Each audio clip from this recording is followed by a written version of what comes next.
അസ്സലാമു അലൈക്കും വറഹ്മത്തുള്ളാ.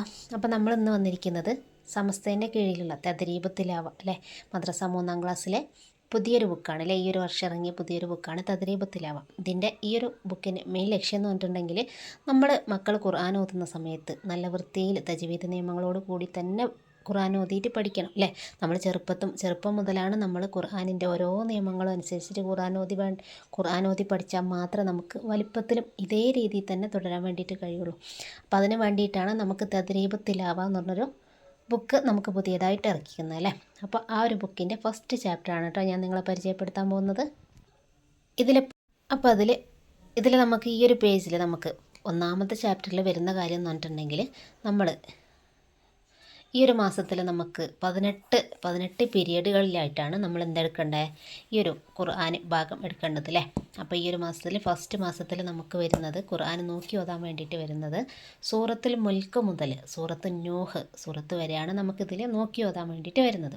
അതുപോലെ തന്നെ ഹിഫ്ളായിട്ട് വരുന്നത് നമ്മൾ 2-ാം ക്ലാസ്സിലല്ലേ കുഞ്ഞുമക്കളായ സമയത്ത് നമ്മൾ പഠിച്ചില്ലേ, ഒരുപാട് സൂറത്തുകൾ കുഞ്ഞു സൂറത്തുകൾ നമ്മൾ പഠിച്ചിട്ടുണ്ട്. അതിൻ്റെ കൂടെ തന്നെ ഇതിൽ വരുന്ന സൂറത്തുകൾ നമ്മൾ പഠിക്കണം കേട്ടോ. അതുപോലെ തന്നെ ഇവിടെ താഴത്ത് വന്നിട്ടുണ്ടെങ്കിൽ നമുക്കിതാ ഒരുപാട് സൂറത്തുകൾ കാണുന്നുണ്ട്. ഈ സൂറത്തുകളാണ് നമ്മൾ ഈ ഒരു മാസത്തിൽ നമ്മൾ എന്ത് ചെയ്യേണ്ടത്, ഓതി പഠിക്കേണ്ട സൂറത്തുകൾ. അപ്പോൾ അതിൽ ഫസ്റ്റത്തെ പറഞ്ഞിട്ടുണ്ടെങ്കിൽ സൂറത്തുൽ മുൽക്ക് എവിടെയാണ്, മക്കിയായ സൂറത്താണ്. മക്കിയായ സൂറത്ത് എന്ന് പറഞ്ഞിട്ടുണ്ടെങ്കിൽ നമ്മുടെ നബി സല്ലല്ലാഹു അലൈഹി വസല്ലം മക്കയിൽ ഉള്ള സമയത്ത് അള്ളാഹു ഇറക്കി കൊടുത്ത സൂറത്താണ് മക്കിയായ സൂറത്ത് എന്ന് പറയുന്നത്. ഓക്കെ, ഇതിൽ എത്ര ആയത്തുകൾ, 30 ആയത്തുകളുണ്ട്. അതുപോലെ തന്നെ ഖുർആനിൽ 67-ാമത്തെ സൂറത്താണ് ഈ ഒരു മുൽക്ക് സൂറത്ത് എന്ന് പറയുന്നത്. അതുപോലെ തന്നെ സൂറത്തുൽ കലം അതും മക്കിയായ സൂറത്താണ്. അതുപോലെ തന്നെ ഇതിൽ 52 ആയത്തുകളുണ്ട്. ഇത് എത്രാമത്തെ സൂറത്താണ് ഖുർആനിൽ, 68-ാമത്തെ സൂറത്താണ്. അതുപോലെ തന്നെ സൂറത്തുൽ ഹാക്ക അതും മക്കിയായ സൂറത്താണ്, 52 ആയത്തുകളുണ്ട്, 69-ാമത്തെ സൂറത്താണ്.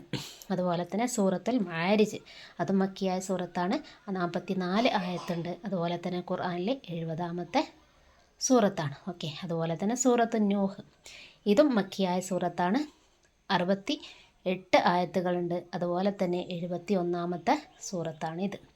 അപ്പം നമുക്ക് ഈ ഒരു സൂറത്തുകളൊക്കെ നല്ല അടിപൊളിയായിട്ട് നമ്മൾ ഖുർആൻ തജ്വീദ് നിയമം അനുസരിച്ചിട്ട് തന്നെ നമുക്ക് കേൾക്കാൻ വേണ്ടിയിട്ട് നമ്മൾ ഈ ഒരു സ്കാനർ കോഡ് ഗൂഗിളിൽ സെർച്ച് ചെയ്ത് നോക്കിയിട്ടുണ്ടെങ്കിൽ നിങ്ങൾക്കത് കേൾക്കാൻ വേണ്ടിയിട്ട് കഴിയും കേട്ടോ.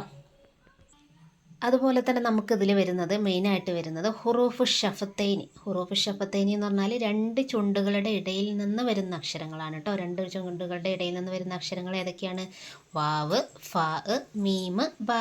ഈ അക്ഷരങ്ങൾ പറഞ്ഞ് നോക്കുമ്പോൾ തന്നെ നമുക്ക് മനസ്സിലാവും അല്ലേ.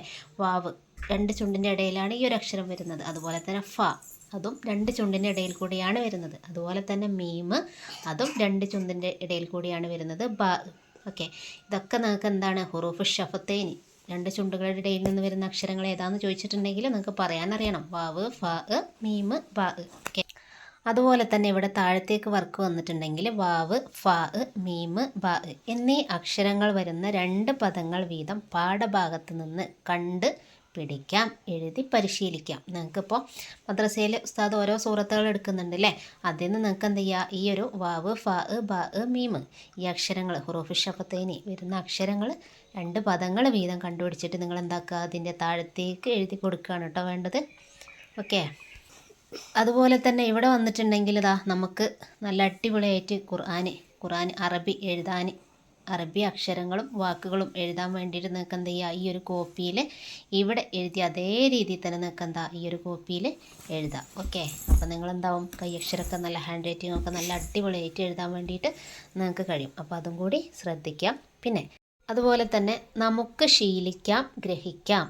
എന്താണ്, സൂറത്തുൽ മുൽക്ക് നിത്യമായി പാരായണം ചെയ്യുന്നവർക്ക് അത് പരലോകത്ത് ഷഫാത്ത് ചെയ്യുകയും ഖബറിൻ്റെ പ്രയാസങ്ങളിൽ നിന്ന് രക്ഷ നേടുകയും ചെയ്യും. നമ്മളെന്ത് ചെയ്യുക, സൂറത്തുൽ മുൽക്ക് നമ്മൾ ചെറുപ്പം മുതലേ ഖുർആൻ പാരായണം ചെയ്ത് പഠിച്ചാൽ മാത്രം നമുക്ക് വലിപ്പത്തിലും അത് കൊണ്ടുപോകാൻ വേണ്ടിയിട്ട് സാധിക്കുള്ളൂ. അപ്പോൾ നിങ്ങളെന്ത് ചെയ്യുക, സൂറത്തുൽ മുൽക്ക് ഇപ്പോൾ നിങ്ങൾക്ക് മദ്രസയിൽ എടുക്കുന്ന സൂറത്താണല്ലോ, അപ്പോൾ നിങ്ങളെന്ത് ചെയ്യുക, എല്ലാ ദിവസവും അത് പാരായണം ചെയ്തിട്ട് വേണം നിങ്ങളുടെ മദ്രസ പഠനം ആരംഭിക്കാൻ വേണ്ടിയിട്ട്. ഓക്കെ, അപ്പോൾ അത് ശ്രദ്ധിക്കുക. എല്ലാ ദിവസവും സൂറത്തുൽ മുൽക്ക് നിത്യമായി പാരായണം ചെയ്യുന്നവർക്ക് അത് പരലോകത്ത് ഷഫാഅത്ത് ചെയ്യുകയും ഖബറിൻ്റെ പ്രയാസങ്ങളിൽ നിന്ന് രക്ഷ നേടുകയും ചെയ്യും.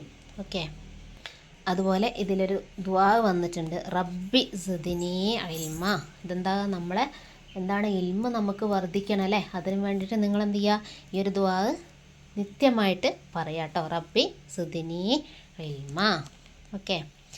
പിന്നെ ഇതിൽ താഴത്തേക്ക് വന്നിട്ടുണ്ടെങ്കിൽ നിങ്ങളെ ഒരു മാസത്തെ എന്താണ് പഠനത്തിൻ്റെ മൂല്യനിർണ്ണയമാണ് കേട്ടോ ഈ ഒരു ഭാഗത്ത് വരുന്നത്. നിങ്ങളിതിൽ എല്ലാ വർക്കുകളും നമ്മൾ പറയുന്നതും അതുപോലെ നമ്മൾ ഹോംവർക്ക് തരുന്നതും എല്ലാ കാര്യങ്ങളും കറക്റ്റായിട്ട് ചെയ്തിട്ടുണ്ടെന്നുണ്ടെങ്കിൽ നിങ്ങൾക്ക് എന്താവാൻ പറ്റും, ഈ ഒരു കോളത്തിലാണ് നിങ്ങൾക്ക് സ്റ്റാർ ഇട്ടുതരിക.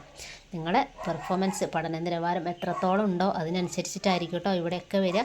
നല്ല അടിപൊളിയായിട്ട് പഠിക്കുന്ന കുട്ടിയാണെന്നാണെങ്കിൽ ഇവിടെ സ്റ്റാർ കിട്ടും. ഓക്കെ, മാഷാ അല്ലാഹ്. ഇതുപോലെ തന്നെ നല്ല അടിപൊളിയായിട്ട് പഠിക്കാനും പാഠങ്ങളൊക്കെ ഗ്രഹിക്കാനും പഠിച്ചതുപോലെ പ്രവർത്തിക്കാനും നിങ്ങൾക്ക് എല്ലാവർക്കും നാഥന് തൗഫീക്ക് നൽകട്ടെ. ആമീൻ.